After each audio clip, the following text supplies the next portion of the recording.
Hrvatski savez udruga cerebralne i dječje paralize i udruga osoba s invaliditetom Bubamara Vinkovci organizirali su informativno-edukativnu tribinu za roditelje djece s cerebralnom paralizom pod nazivom Ortopedsko-kirurško liječenje djece s cerebralnom paralizom. O toj temi, među ostalima, govorio je i docent dr. Šimun Šakić, dječji ortoped. Tijekom današnje tribine govora je bilo i o tome kada je operativan zahvat djeteta s cerebralnom paralizom opravdan ili ne. Operacijska terapija je uvijek indicirana kada izostane uspjeh fizikalnog liječenja, kazao je dr. Šakić. Postoje u svijetu mišljenja, recimo njemačko-jezično područje, odnosno države govore dosta konzervativno, čak recimo neki sa 14 godina života, prije ne.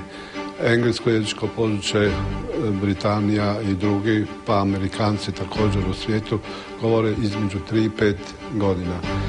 Ja sam dugi niz godina radio u klinici za ortopediju Medicinskog fakulteta Sveučilišta u Zagrebu i mi smo imali ovakav stav da treba operirati rano čim je deformacija očita, dakle čim postoje kontrakture, a fizikalne mjere, uspjeh fizikalne mjera je izostao.